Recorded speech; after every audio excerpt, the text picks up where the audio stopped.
Betrayal cuts deeper when it comes from the one you love most. Tonight, we uncover Lily and Jack's story. A marriage built on trust, shattered by temptation, and tested by painful choices. What started as a love story turned into a heartbreaking confession. Stay with us, because the truth you're about to hear will leave you questioning just how well we ever know the person sleeping beside us. Welcome to Breakup Cheater, the place where love, betrayal, and raw confessions collide. Here we uncover the untold stories of heartbreak, deceit, and shattered trust. Every episode takes you deeper into the reality of relationships, where one choice can change everything. If you think love is always forever, think again. It began with the sharp clatter of her keys against the countertop, louder than usual, like she wanted to announce her arrival before I could question where she had been. The digital clock on the wall glowed 1:47 a.m. I'd been sitting alone in the dim living room, the only light coming from the faint street lamp outside. Not out of drama, not to create some cinematic scene, but simply because I didn't have the energy to flip a switch. My half-finished coffee sat cold beside me. When Rachel walked in, she carried herself with a kind of swagger that didn't belong to the woman I had married. Her hair was perfectly tousled, not in the way wind tangles it, but in the way someone's hands do when they've been running through it. Her heels dangled from 2 fingers, and her eyes were bright, far too bright for someone who had supposedly just been out with friends. She didn't look surprised to see me awake. She didn't ask why I was sitting there. Instead, she tossed her shoes toward the wall, missing the mat, and went straight to the fridge. I heard the hiss of a soda can opening, followed by a lazy sip, and then her voice, casual, almost bored. "Long night," she said, leaning against the fridge as if delivering a weather report. "Where?" My voice was steady, but inside, I was pulling at the threads of every change I'd noticed in her over the past month. The late nights, the locked phone, the sudden perfume she never wore around me. "With Julia," she answered without hesitation. "Downtown. You know how it is." But I didn't know. Julia had always been the ringleader of questionable nights, the one Rachel used to complain about endlessly. Now she seemed to follow her like a thrill ride she couldn't get enough of. She turned, catching me watching her too closely. With a smirk I had never seen aimed at me before, she added, "You'd hate it. Too many people. Too much noise." She let the words linger like a reminder. She lived in a world outside of me now, and I wasn't invited. When she finally disappeared into the shower, I walked past her purse on the counter. I didn't touch it. Not yet. But I saw it. A folded slip of paper sticking out from the inside pocket. Bar napkin. Scrawled across it, a phone number and the words, "Had fun tonight. Let's do it again." I didn't need to pick it up to feel the crack forming inside me. That night, I stayed silent when she returned from the shower, humming to herself as she moved around the room. Her phone buzzed over and over on the nightstand, each vibration echoing like a countdown I couldn't stop. Rachel slept peacefully, her breathing soft and steady, as if nothing in her world was heavy enough to keep her awake. I, on the other hand, watched the red digits bleed into morning.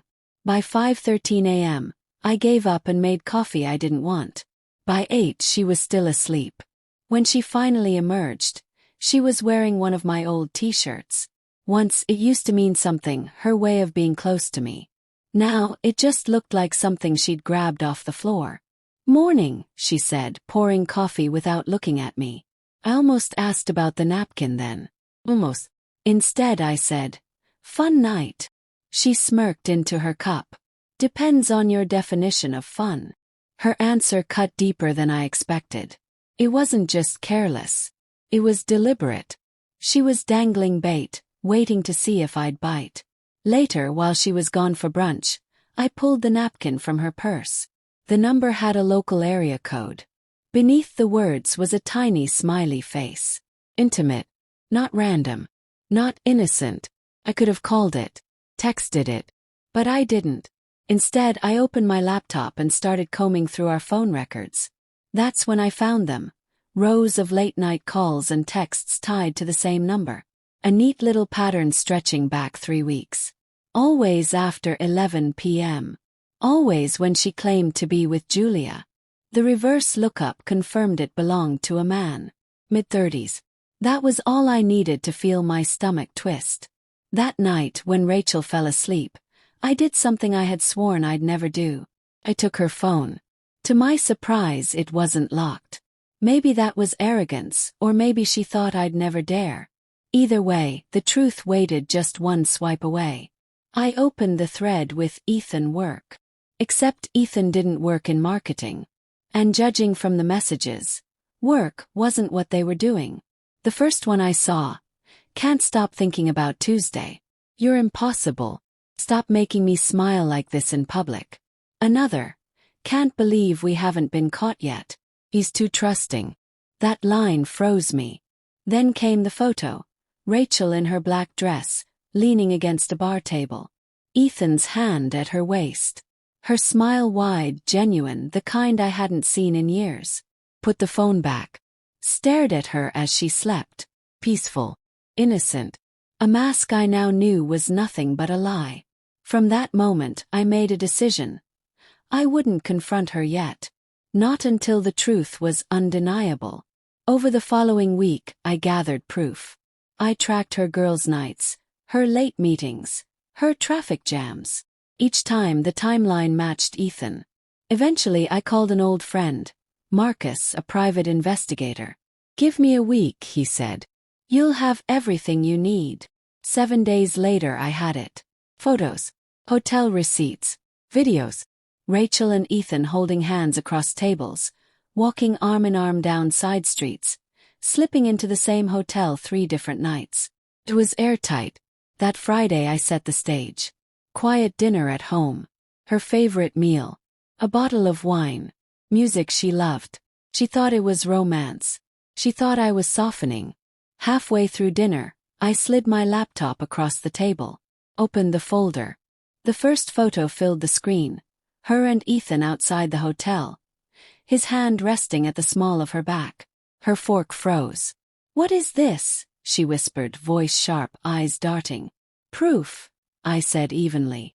"Proof of exactly where you've been while telling me you were with Julia." Her expression hardened. "You've been spying on me." "No," I said, my voice calm but cold. "I've been uncovering the life you built without me." She tried to shrug. Tried to laugh it off. Tried to twist it back on me. But the silence that followed told me everything. This wasn't a misunderstanding. It wasn't a mistake. It was betrayal. Deliberate. Calculated. And as she sat there, pretending she still had power in this conversation, I knew one thing with absolute certainty. Rachel wasn't going to see what was coming next. Not from me. Not from the man she thought she could keep in the dark. Rachel sat across from me, still holding her fork like she couldn't decide if she should keep eating or throw it at me. The silence stretched, thick and unbearable.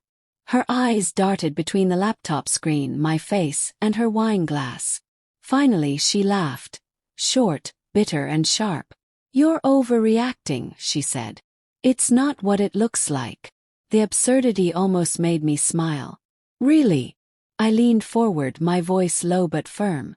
"Then explain the hotel receipts, the late-night calls, texts, or the fact that Julia has been out of town half the times you claimed to be with her." Her mask cracked for the briefest moment. Her lips pressed into a thin line before she recovered. She shrugged, her tone turning icy. "You've been unhappy for a while, Daniel. Maybe this is just your excuse. Maybe you wanted a reason to leave." The audacity of it stunned me. She was trying to flip this, to paint me as the problem. "An excuse," I repeated slowly. "You think I needed an excuse for what you've done?" Her jaw tightened. She didn't answer. I leaned back in my chair, studying her. She wasn't going to admit it. She wasn't going to beg or cry or apologize. Rachel was going to lie and twist until the very end. And that was fine. Because I wasn't planning on giving her the chance. The next morning, while she was in the shower, I emailed everything Marcus had collected to myself, my lawyer, and a secure folder she couldn't access. Photos, call logs, hotel records, timestamps, all neatly compiled. Then I called my bank and froze our joint accounts. By the time she stepped out of the bathroom humming, sipping coffee like nothing had happened, her financial lifeline was already cut. I didn't let her see the shift in me. Not yet. For the next few days, I played my role to perfection. I smiled when she told shallow stories about her girls' nights. I nodded when she mentioned late meetings. I even kissed her cheek when she left for another one of her rendezvous. Each gesture I gave her was a calculated move, rope she didn't realize she was tightening around her own neck. Meanwhile, Marcus delivered the final blow. A video. Rachel and Ethan leaving the same boutique hotel at 7:42 a.m. His arm draped casually around her shoulders. Her hair a mess. Both of them laughing like teenagers sneaking out of someone's basement. It wasn't just evidence. It was a bullet. I decided the end would come on Sunday. She thought we were going to her parents' house for dinner. Instead, I told her we needed to talk before we left. I had already printed a neat packet of everything. Photos, messages, receipts, the video stills. She came into the living room dressed for the evening, her perfume sharp in the air. She froze when she saw the stack of papers on the coffee table. "What's that?" she asked, her voice careful. "Your double life," I said simply. Her face shifted. A flicker of panic she quickly masked with disdain. "You're pathetic. Do you know how controlling you sound? Digging through my life. Hiring someone to follow me. Stop." My voice cut through hers, sharper than I'd intended. "You don't get to spin this. You don't get to tell me what this is or isn't. I know the truth now, Rachel. And so will everyone else." Her eyes widened. "What do you mean, everyone else?" I didn't answer immediately. Instead, I picked up my phone and turned the screen toward her. An email draft glowed, addressed to her parents, her closest friends, and, most importantly, her employer. Attached was the entire file. Color drained from her face. "You wouldn't." I leaned forward, my voice quiet but firm. "You bet everything I wouldn't. That's why you thought you could do this. You thought I was too trusting, too blind. You mocked me in your messages. But you forgot one thing, Rachel. I don't fight when I'm angry. Wait. Plan. And when I strike, I don't miss." She opened her mouth, but nothing came out. I stood, sliding the papers back into the folder. "Here's how this is going to go. Tomorrow morning I'll be filing for divorce. My lawyer already has the evidence. I'll be keeping the house. You'll be keeping your reputation, but only if you leave quietly. No scenes. No games. You walk away with what little dignity you still have. Try to fight me, and that file goes out to everyone." For the first time in weeks, Rachel had no smirk, no clever words. Just silence. The woman who used to own every room she walked into suddenly looked small. And in that moment, I felt something I hadn't felt since the night this began. Peace. Because I wasn't the fool anymore. I was the one holding the knife. Love can be fragile, and betrayal leaves scars that never fade. Lily's confession is a reminder that one mistake can destroy years of devotion. Do you believe Jack should forgive her? Or is this a wound no marriage can survive? Share your thoughts in the comments below. And if this story struck you, don't forget to like, subscribe, and turn on the notification bell. More raw, untold confessions are coming your way.